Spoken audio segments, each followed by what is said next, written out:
नमस्कार दोस्तों, कैसे हैं आप सब। आप सभी का स्वागत है आपके अपने YouTube चैनल पर। और आज की हमारी कहानी शुरू करने से पहले जो भी चैनल पर पहली बार आए हैं या जिसने भी अभी तक चैनल को सब्सक्राइब नहीं किया है तो जल्दी से जाकर चैनल को सब्सक्राइब करें और घंटी का बटन दबाकर ऑल का आइकन जरूर प्रेस कर लें ताकि हमारी कहानियों की नोटिफिकेशन आप तक सबसे पहले पहुँचती रहे और आप हमारी कहानियों का आनंद उठाते रहें। तो दोस्तों, अगर आपको हमारी कहानियाँ अच्छी लगती हैं, लाइक शेयर और कमेंट्स करना ना भूलें ताकि हमारा भी हौसला बढ़ता रहे और हम आपके लिए नई नई कहानियाँ लेकर आते रहें। तो चलिए शुरू करते हैं आज की एक और बेहतरीन कहानी। रोजाना की तरह आज भी कविता बच्चों और पति को नाश्ता देकर बच्चों को स्कूल और पति को जॉब पर भेज दिया था। उसके बाद कविता कुछ देर अपनी बालकनी में थोड़ी देर बैठती थी क्योंकि वहाँ पर ठंडी ठंडी हवा आती थी तो मन को बहुत अच्छा लगता था। बालकनी में बैठे हुए कविता हर दिन एक आंटी को जॉब करने जाते हुए देखा करती थी और यह भी देखती थी कि घर से निकलने से पहले उनके घर के दरवाजे के पास एक बूढ़ी अम्मा बैठी रहती थी और हर दिन आंटी उनके पैर छूना नहीं भूलती थी। कविता प्रतिदिन यह सोचती थी, उनके घर में सभी लोग जॉब पर जाते हैं, उनके पति भी एक अच्छी खासी जॉब पर हैं, फिर भी आंटी जॉब करती है और एक मेरे पति हैं जो बोलते हैं कि तुम जॉब करके क्या करोगी, आखिर मैं तो कमा ही रहा हूँ। घर में माँ की सेवा करने और बच्चों का पालन पोषण करने के लिए भी तो कोई चाहिए। हम इतने पैसे कमा कर क्या करेंगे जब हमारे बच्चे ही किसी लायक नहीं हो पाएंगे।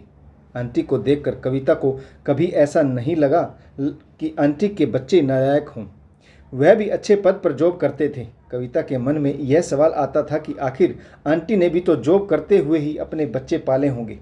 कविता के मन में ऐसे ही कई सारे सवाल उमड़ते रहते थे। एक दिन की बात है, संडे का दिन था। कविता अपने परिवार के सदस्यों के साथ पार्क में बैठी हुई थी और वहाँ पर आंटी भी आकर बैठ गई। फिर कविता और आंटी दोनों में बातें होने लगी तो कविता ने बातों बातों में आंटी से पूछ ही लिया, आंटी आपके घर में तो सब कोई अच्छा खासा कमा लेते हैं, फिर भी आप जॉब करने क्यों जाती हो? आपको जॉब करने की क्या आवश्यकता है? कविता की यह बात सुनकर आंटी पहले तो खूब खिलखिलाकर हंस पड़ी, उसके बाद बोली, चलो आज मैं तुम्हें बताती हूँ कि क्यों मैं जॉब करती हूँ।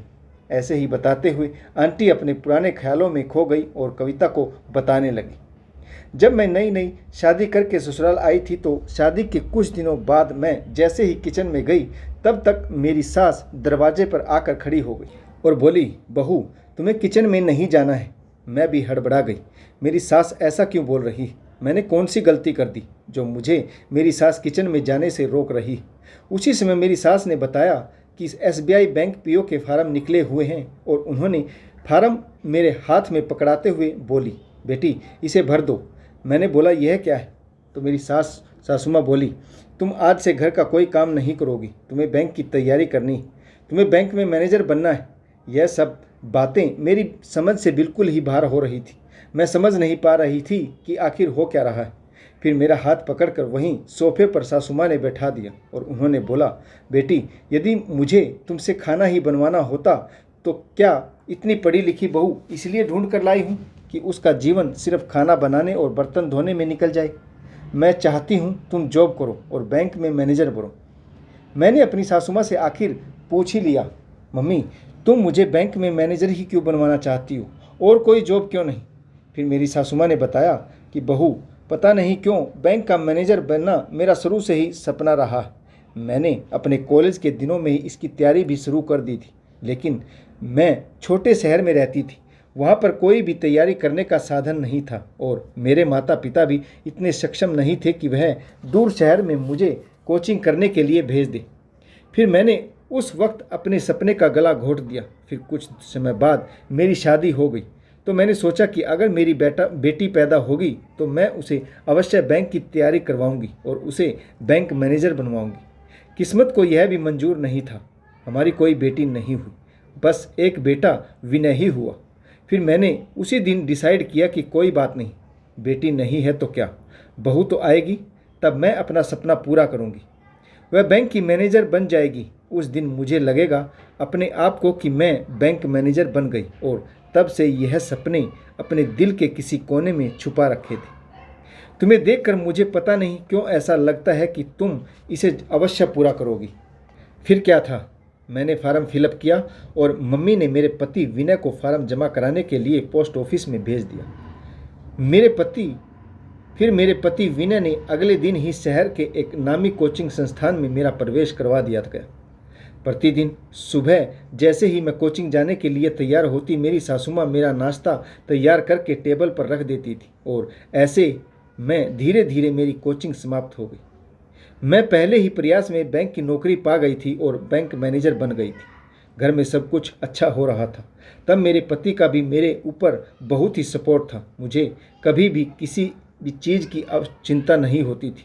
मेरे बच्चे कैसे रहेंगे, स्कूल से आएंगे तो खाना कौन खिलाएगा, यह सारी चीज़ें मेरी सासू माँ कितनी अच्छी तरह से कर लेती थी कि मुझे कभी भी इन बातों की चिंता ही नहीं होती थी। और मेरे पति ने भी कभी किसी बात के लिए मना नहीं किया। यदि मैं कभी ऑफिस से लेट भी आती थी तो कभी भी यह नहीं पूछते थे कि आज तुम लेट क्यों आई हो। सुबह बैंक जाने से पहले मेरी सासू माँ मुझे गेट तक छोड़ने आती, क्योंकि उन्हें मुझे ऑफिस जाते हुए देखना बहुत अच्छा लगता है। वे कहती हैं कि तुम्हें बैंक में नौकरी जाते देख ऐसा लगता है कि जैसे मेरा स्वयं का सपना पूरा हो गया। मैं तुम में अपना अक्ष देखती हूँ। आंटी की यह बातें सुन कविता ने मन ही मन सोचा, काश सबकी सासू माँ ऐसी ही होती, सबके पति ऐसे ही सपोर्ट करते। फिर देखते ही देखते सूरज ढलने लगा और आंटी बोली, चलो घर चलते हैं। फिर शाम होते ही कविता और बाकी सभी सदस्य भी अपने घर चले आए। उस दिन के बाद पता नहीं क्यों कविता का मन घर में नहीं लगता था। कविता को भी ऐसा लगने लगा कि आखिर उसकी इतनी सारी डिग्री लेने का क्या फ़ायदा। कविता ने पढ़ाई किस लिए की।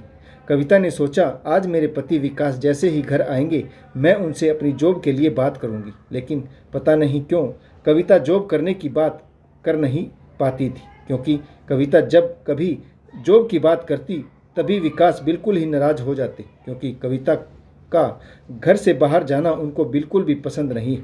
आज कविता जैसी ही ना जाने कितनी औरतें अपने सपनों को अपने पति और बच्चों में अपने जीवन खत्म कर देती हैं।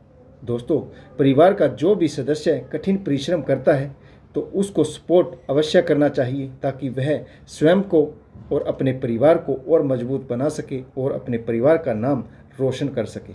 तो दोस्तों, आपको कहानी कैसी लगी कमेंट्स करके जरूर बताइएगा। आपको इस कहानी से क्या शिक्षा मिली और किस पात्र की भूमिका आपको सबसे अच्छी लगी, यह भी कमेंट्स बॉक्स में लिखकर जरूर बताइएगा। आशा करता हूं आपको कहानी जरूर पसंद आई होगी। तो कहानी पढ़ने के लिए आप सभी का बहुत बहुत धन्यवाद। जय हिंद, वंदे मातरम, भारत माता की जय। जय जवान और जय किसान।